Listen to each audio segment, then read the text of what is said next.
Hello. My name is Jan Koppinger. I love you. All of you. Before the television, there was the radio. Before the car, there was the bicycle. And before love, there is me.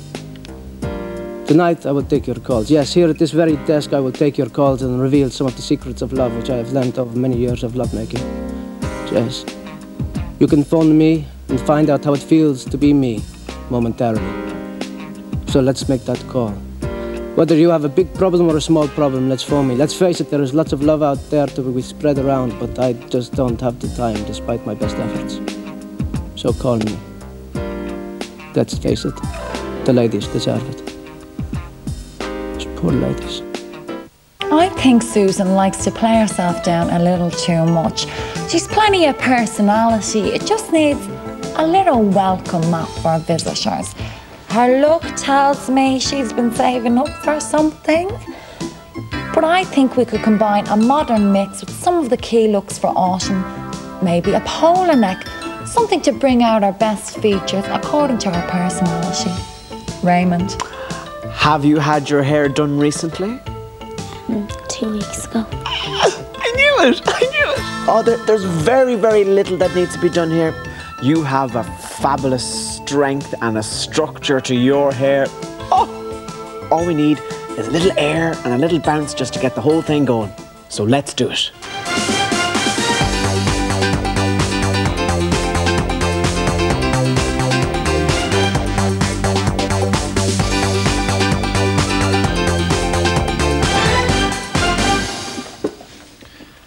Well, what do you think?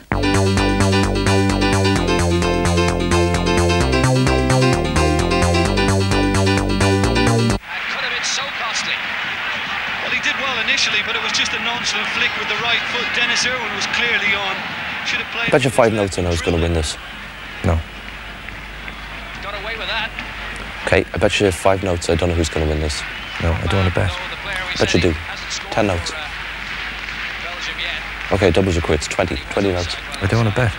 You will though. I won't. Bet you will. Go on. Sportsman's bet. Sportsman's bet? Yeah. Okay. Ah, you owe me 20 notes. We didn't shake on it. Bet you we will. We won't. Bet you 20 notes we won't. You don't even have 20 notes. 20 notes says I do. Where is it? 20 notes says it is. Where is it? Where it is. Where? 20 notes. I bet you 20 notes you don't even have 20 notes. Okay, you're on. I think I might answer it. I wouldn't. Why? You never know who it might be. That's why I want to answer it. Just pretend we're asleep. We'd have to wake up sometime. Then we'll answer it when we're awake. Well, we're awake now? Yeah. But we're pretending to be asleep. Yeah. And when we're actually asleep, we'll pretend we're awake. We'll answer it then. Yep. But if we're only pretending to be awake, we won't hear it. I'm a light sleeper, I'll hear it. What if you don't? I'll pretend to hear. I'm going to answer it. Just as well. Why? Who'd you reckon it was? I have my suspicions. Robbers? No. Who? Burglars. What's the difference? Protocol. Burglars are more polite. Robbers wouldn't bother ringing first.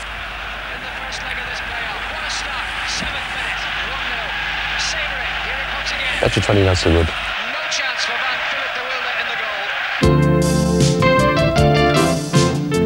And welcome back to the show. Before we meet today's studio guest, I'd just like to remind you that I'm Brendan, and of course, I accept you. And of course, I also accept all major credit cards, so give us a call after the show and you can order your own I Accept You t-shirt. And so, on to today's studio guest. And as usual of a Friday, I have a bit of a freak to show you. Are you a mon? If so, there's probably nothing you like better than a nice pair of trousers or a good 3-piece suit. And that's all very normal and healthy.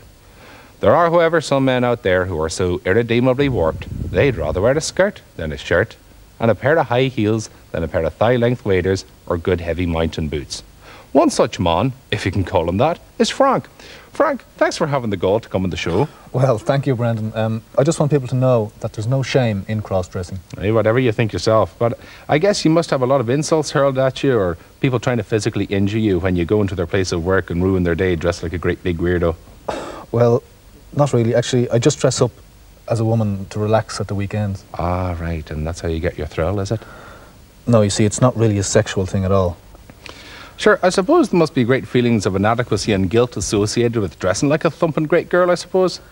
Well, no, not really. You see, it's a private thing. I mean, all my friends understand. Whatever friends you have left.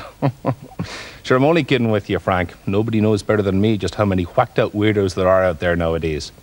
But I'd like to try and be serious with you now for the minute and get beyond what you normally see of the puerile, facile, sicko in a dress kind of thing you normally see on television. Well, yes, I mean, that is why I've come on the show.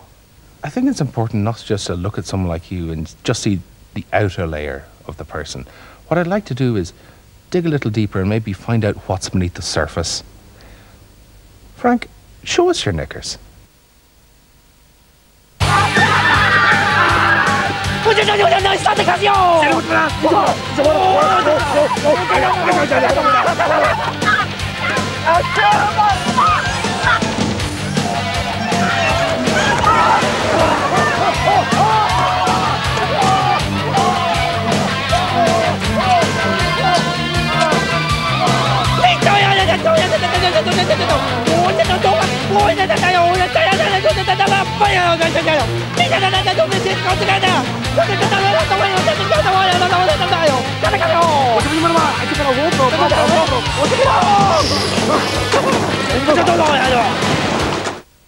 Pens. For letters, cards and essays, have pens.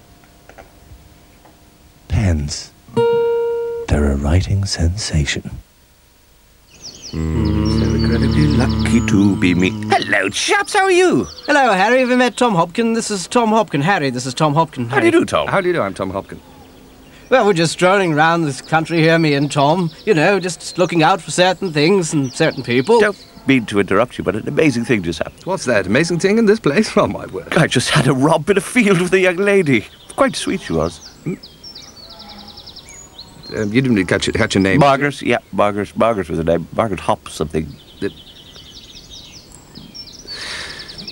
No, not Hop something, no, but Pop. It was Margaret Hopkin, wasn't it? It was my wife, Margaret Hopkin. Are you denying that? No, yes, no. No, yes, I am, but it wasn't. It was Peter was her name. No. Her name was Peter. There's no such woman called Peter in these parts, and I've lived in these parts for at least 20 minutes. I think you'll be surprised. Look, it looks like she's having her way now with a tree. Horsing about down in Killala and enjoying it. One day, the hungry referee, the devil and the Lord went on a picnic. Seeing as how you're the Lord, why don't you say grace, said the ref. OK, said the Lord, and dived atop of the jam tarts. That's my trick, thought the devil. Dear me, I thank me for everything I do, burped the Lord. The devil was dumbfounded. And jam and pastry and beer and... Hey, said the hungry referee, Lordy Lord, what's this weirdness?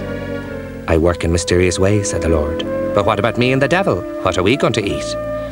Relax the head, he said. I left you 2 bits over there. Just scrape off the saliva and you'll be grand. Grrr, said the devil. Grrr, grrr. Grrr. Relax, Reza, relax, said the referee. I know, if the Lord is being nasty, why don't you be nice? OK, said the devil. Sing, Hosanna, sing, Hosanna. Are you taking the piss, said the Lord.